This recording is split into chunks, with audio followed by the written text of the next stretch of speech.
Bubbles. Dark basement. Scuttles. Fingernails.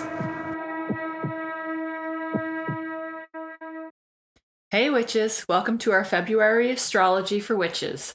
Before we get into it, don't forget to follow, like, or subscribe in whichever app you're listening to us in. Okay, here we go. Hey everyone, it's Rose, and welcome to Astrology for February 2023. Today I have with me Nika and Corey, and Corey's just catching a ride with us because they're recording later, so she might have some ideas, she might not, but we know she's a good witch, so we'll see what we got. I'd love to talk about the astrology of January, just a little catch-up. I thought it was really interesting because we are going to talk this time about Mercury meeting Pluto. Mm-hmm. And last month we talked about Venus meeting Pluto. And what I thought was really interesting is it seems like everyone's buying new wardrobes. It's so weird that you're saying that because I am like on this super obsessive tangent right now with buying a whole new wardrobe. I don't know where the idea came from. I guess it's rocks in the sky making me do shit again. I woke up recently and I have decided that like I still love my gothy attire. It's great and it's wonderful, but I'm going on like 3 years of working at home now. And my attire previously was either heavily goth or corporate goth. And I have no reason anymore to have any of this corporate goth stuff. Some of it's cute and I still like it, but it's just way too dressy for what I want. And I'm obsessed with this like whimsy goth trend. That's a thing? It's a thing. Is it almost boho-ish? It's boho goth. Yeah, it's like boho. it's boho That's goth. what I thought. But whimsy goth just sounds. I don't know. Apparently, there's like minute differences between like boho goth and whimsy goth, and there's a couple other like fairy goth. Cottagecore goth, probably. Yeah, like I don't do fairies. So does whimsy goth entail only wearing black, or is color coming in there's yet? color. There is color, and that's part of where the whimsy comes in, right? Is you're taking this style that is typically very dark and very morose, and you're kind of lightening it up a little bit, and it's very boho in the styling of the clothing with some darkness to it, with some color, and it's making the boho dark and lightening the goth, and which is so Venus meets Pluto. But what I found funny, because you were messaging us about buying stuff, and at the exact same time, my daughter, who has only worn black for maybe the past 5 years, I can't, like, this has gone on so long, has suddenly started buying color. Anyways, interesting pattern I'm noticing. But let's talk about the transits. Our first transit of this month is on February 5th. It's our full moon. We're starting right out with that. It's 16 degrees Leo. And it's an interesting full moon because we have the moon in Leo, the sun in Aquarius, and then squaring that is Uranus. So we like to give out the tarot cards for everyone to understand. So the sun is obviously the sun card. Strangely, the moon is not the moon card. It's the high priestess card in the tarot deck. Kind of speaks to the ability of the moon to birth everything onto this planet in a spiritual sense, like just bring everything forward. And then Uranus is the Fool card. So we have all these working together in the signs of Aquarius, which is the star card, and Leo, and that's the strength card. So when we have a full moon happening in Leo, it's usually a big moment of self-expression, but it's the full moon, not the new moon. So we're not starting new ways of expressing ourselves. We're kind of reviewing the ways we want to express ourselves and how we want to put ourselves out in the world. Leo is ruled by the sun, and the sun is a sort of stately or egoic energy that comes out and shows people who you are and how you want to be presented to the world. When we have these full moons happening in Leo, we have to start thinking about how we want to be seen and if what we've been doing this far is really presenting the person that we want to be. So that's usually what I associate with a full moon Leo. Any thoughts over there?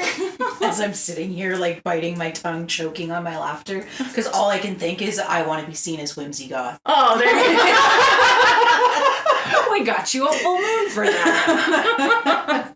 Okay, on the topic of astrology. Sorry guys, this might be a rough one. We're all feeling it today. I don't know why. Rose is supposed to tell us what's happening in the skies to make us all weird. When I was reading about this one, this was sounding like a lot of like really chaotic energy, like borderline like eclipse kind of energy. Because of the Uranus coming in there on the square. Yeah, so it was sounding kind of sketchy. So I was thinking that this is a good time for grounding and laying down some mental protections to kind of help block some of this erratic energy. And the big thing that I wanted to talk about here was tips for grounding for witches that are either struggling because it's frozen outside and you can't, stick your toes in the dirt, or witches like me that have issues with grounding because I can't visualize. So I don't know how many different grounding techniques you guys have looked at, but all of them are talking about sitting there with your eyes closed and envisioning these roots growing out of yourself and into the earth, and I can't do that. I was going to say that's not the method I use at all, but that's okay. So that's how do you the method ground? I use. Okay, so how do you ground? I often use feeling the energy body, because most people think grounding is about the ground, which it is in some ways, but your body is a physical element that's part of this earth. Yes. So you can ground in your body. I do like to ground in the ground. That's nice. But I also will put my feet in water, and that will bring some awareness into your lower part of your body and what's going on there. But really, if I want a quick one, I'll just close my eyes and try to feel the aliveness in my feet, which is weird to people to try to figure out what that is, but it can sometimes feel a little bit like pins and needles without the bad part. So it's just that kind of staticky energy that's in your feet.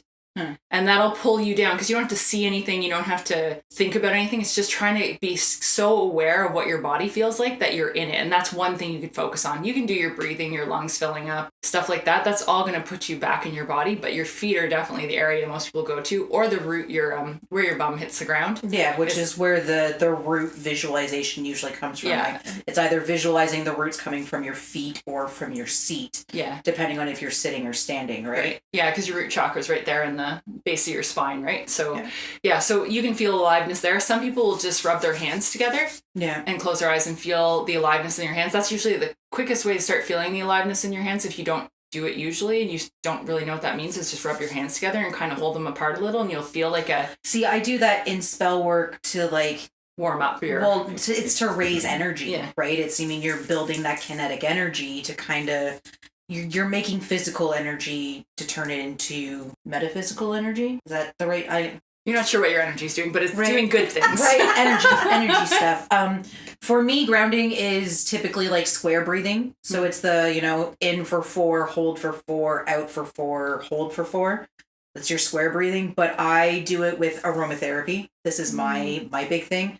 So I personally, for myself, I make a salve or a balm with coconut oil and beeswax, and I will infuse usually olive oil because it's affordable and available everywhere. But I'll usually infuse oil with things like pine or cypress or juniper. I personally prefer that really conifer tree kind of smell. That's a really grounding thing for me. But you could also use things like sandalwood is a really good one for grounding. Vetiver is another really earthy, horrible smell. Really earthy, horrible smell. But when you take vetiver and you mix it with things like juniper and pine, it just kind of makes a nice smell. It gives you that almost that smell of standing in the forest, right? Like deep in the forest. That's my secret.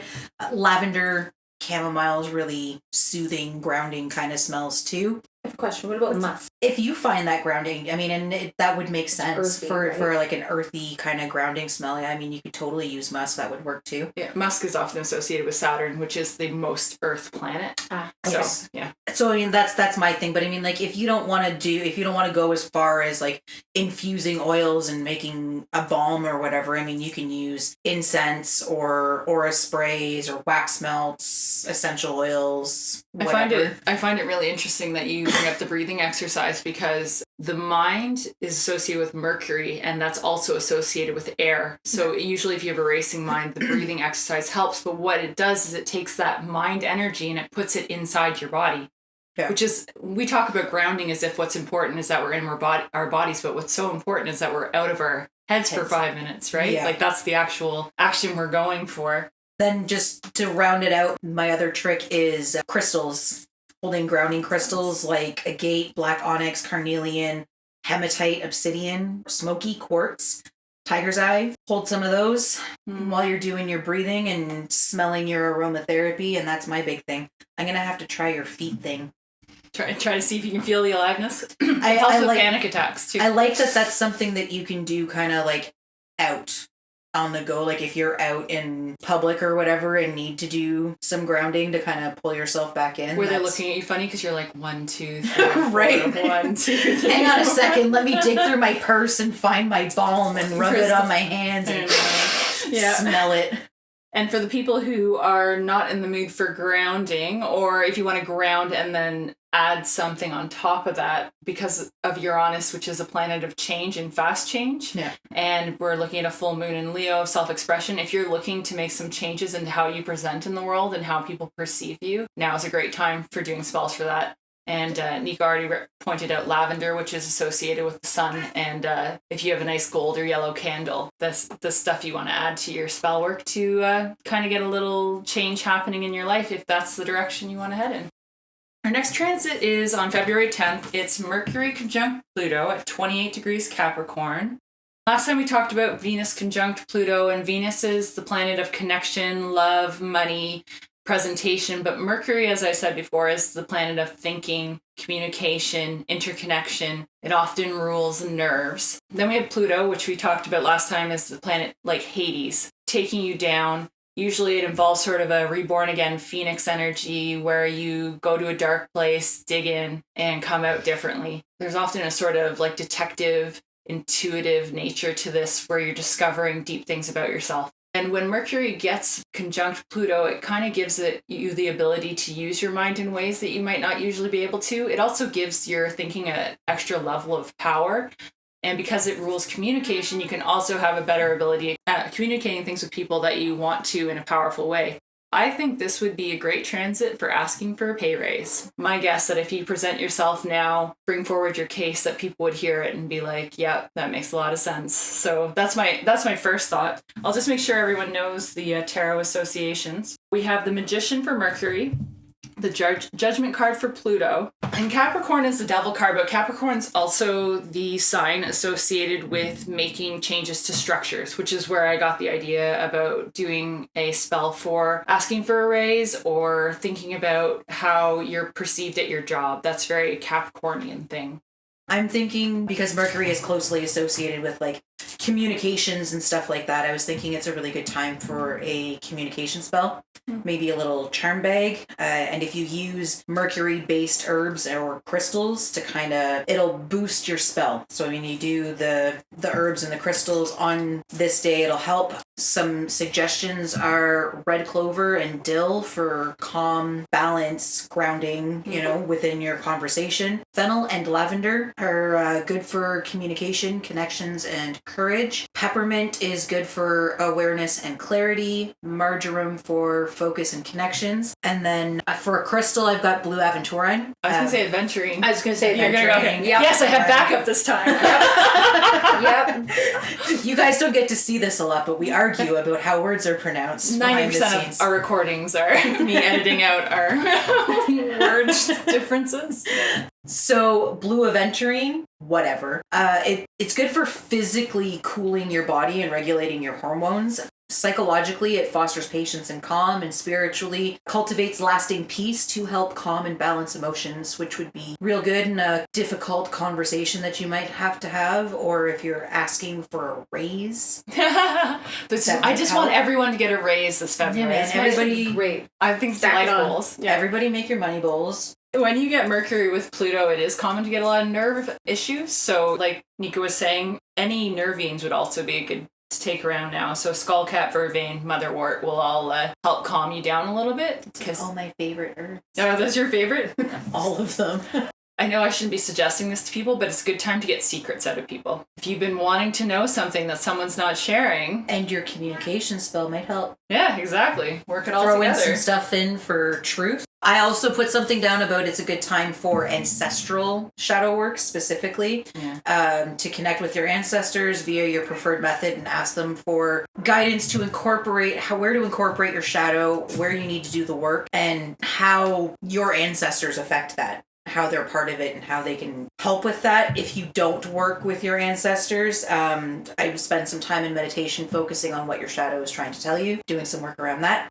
And a little side note is it's a very good time for dirty talk because there's a little side connection of Pluto being a sexual darkness planet. So if anyone's been waiting to use that sexy talk, they've just been holding on to it. Pull it out now. To your boss, get that raise. No. Then we move on to February 15th, Venus conjunct Neptune at 24 degrees Pisces, the day right after Valentine's Day, which is interesting. Just to work out the tarot for you, we have Venus is the Empress card, Neptune is the Hangman, and Pisces is the Moon card. I don't think we've talked much about Neptune, it just hasn't come up a whole bunch, but Neptune is really interesting in that it was one of the last planets discovered right before Pluto. Not only is it associated with dreams and the spiritual realm, but it's also associated with that false show or presentation. When things get conjunct to Neptune, it can make things a little foggy and a little hard to see clearly, but it can also be a really good time for dreams and making big dreams come true. Venus being the love and connecting planet, it's a really nice planet to come together with Neptune. It would be a good time to make a spell for getting something in your life that you really want that you would never usually ask for, like a big dream. I kind of have a love spell that I use consistently, and I know we don't do love spells. Like, I don't pick people out to do love spells on, but I've always done this for years and years, this consistent love spell where I write out what I'm looking for, and I'm very specific, and I fold it up and I'll put it in my wallet, and I've never had it not work. Like, it always brings the person on the list. Whether your list is correct is the problem. Is something very different. It would be a really effective spell to do on the 15th. The only thing I would say is if you meet someone on the 15th, don't trust them right away. Take time to get to know them because there's that foggy, sort of showy, dreamlike quality to this. It can be easy to get a little confused about who you're meeting. And Corey's just telling me for her book of days that is Pan's Day on February 15th, honoring the Lord of Wilderness, Animals, and Fertility.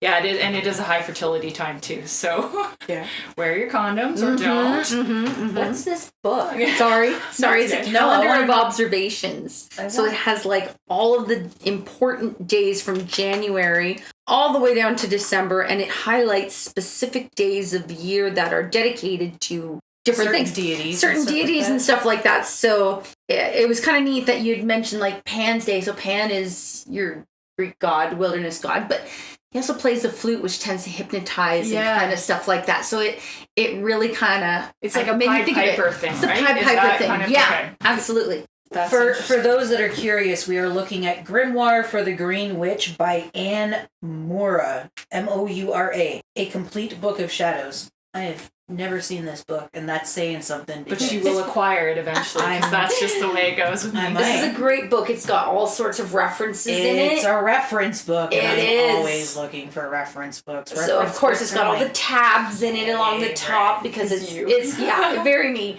But it's got some really, really great information, great symbolism in it.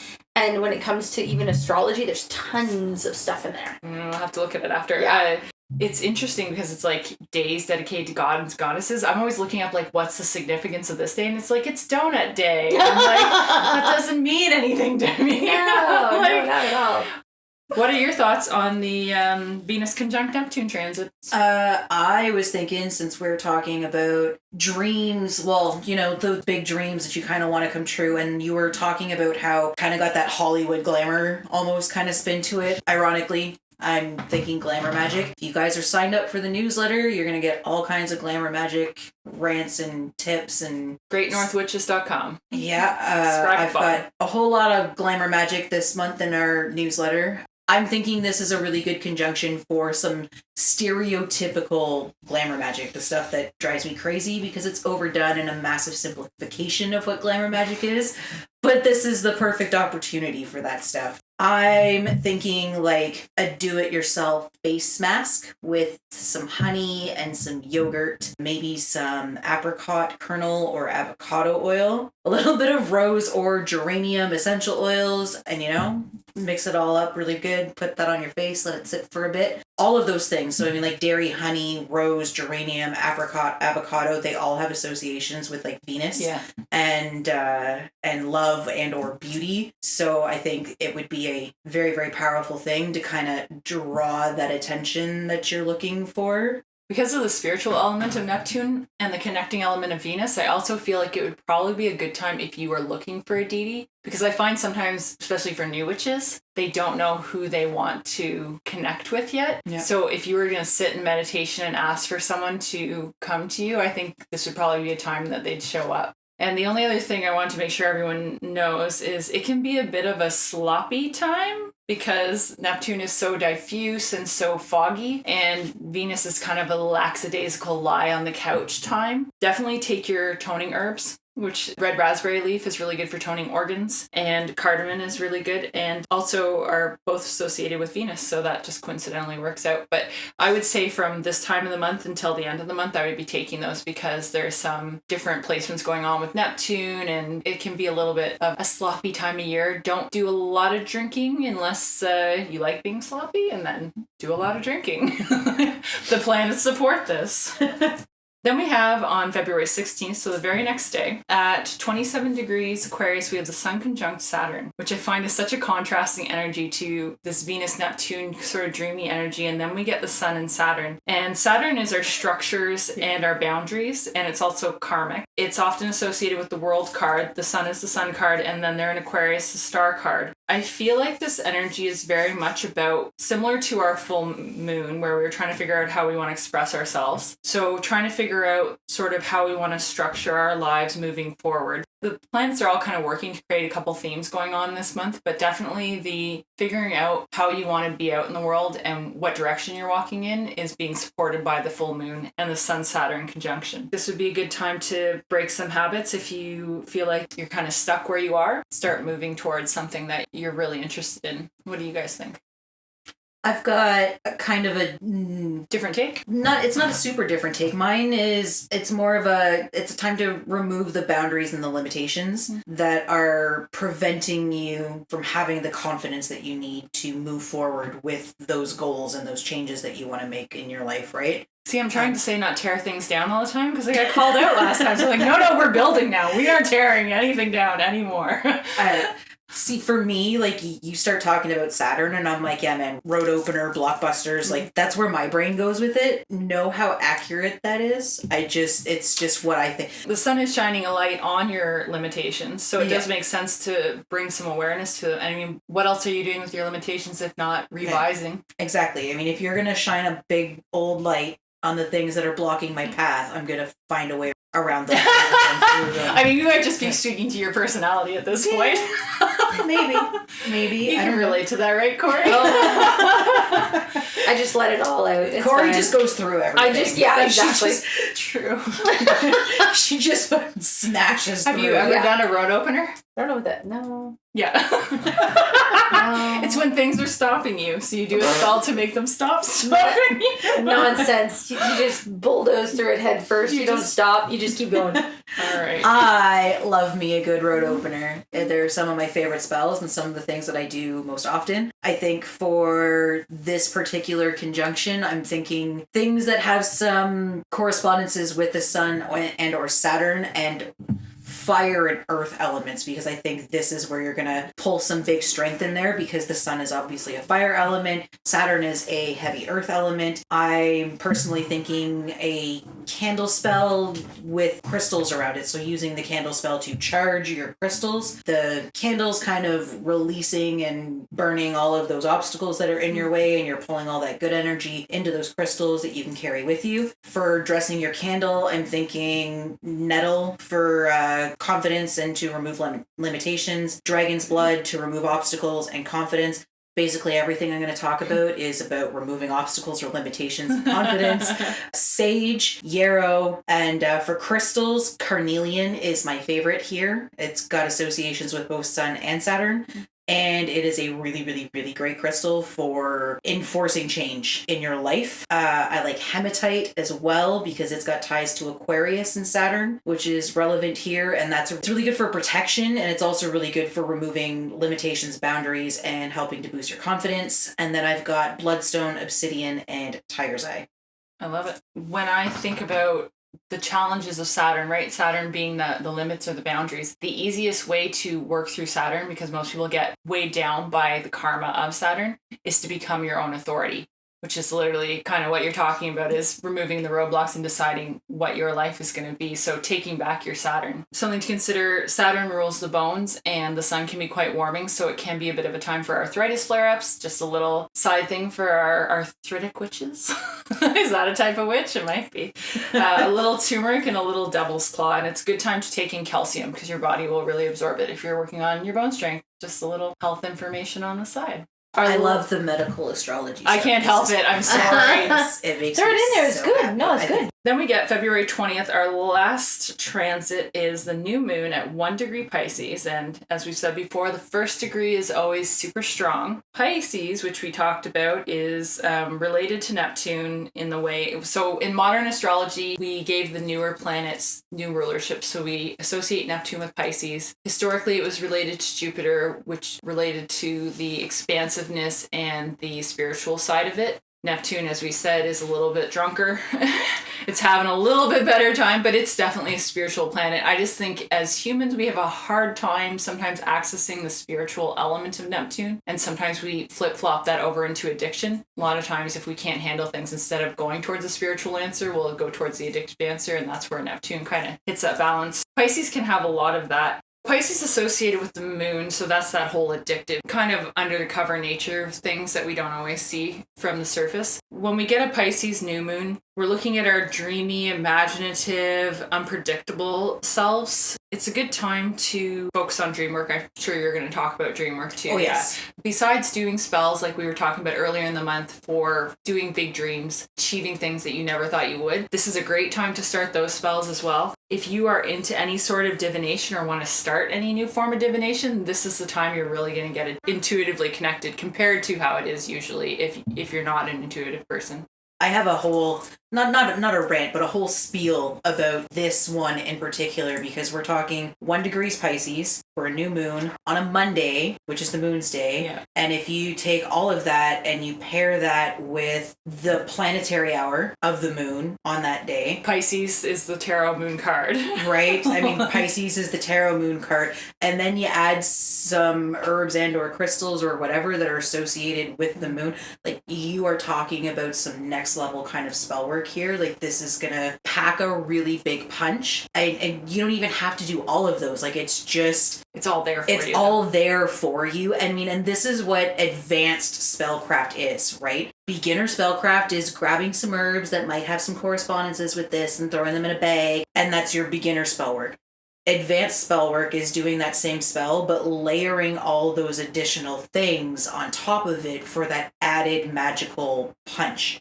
And I think a lot of people kind of miss that. I mean, yes, you can get into some heavy duty ritual work, and that is definitely advanced magic, but I mean, the more you line everything up, the more everything in the universe is trying to help you instead of you trying to. And it's interesting because I've always kind of gone that way. I think it's my coping mechanism for the aphantasia part, because I read a spell and it tells me to visualize, and I'm like, well, I'm just gonna make up for it and overcompensate with more things that correspond with this thing.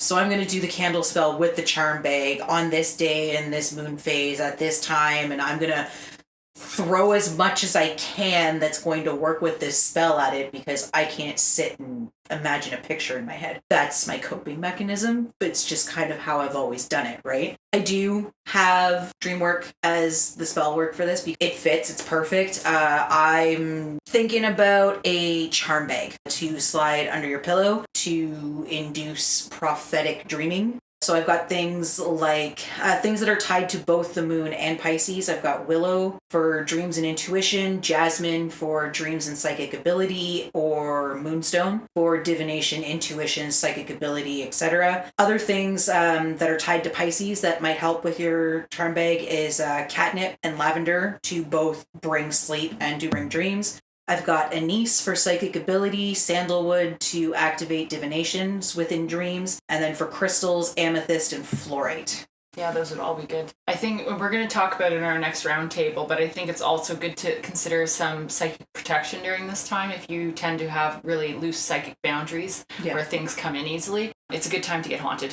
So if you Watch don't, out, Corey. right? So Corey, Oh God. I'm gonna get some Extra railroad borders. spikes. Extra borders. Oh my God. Yeah. So definitely make sure you're doing your, I know not everyone draws a circle, but if you were going to start drawing circles, I might consider it if you're doing spell work this time, just because. But I don't like doing You it. don't drawing circles. No. I mean, and the joke is, Yeah. I don't even use them. I don't personally use them for protection. I have a weird belief that I'm invincible.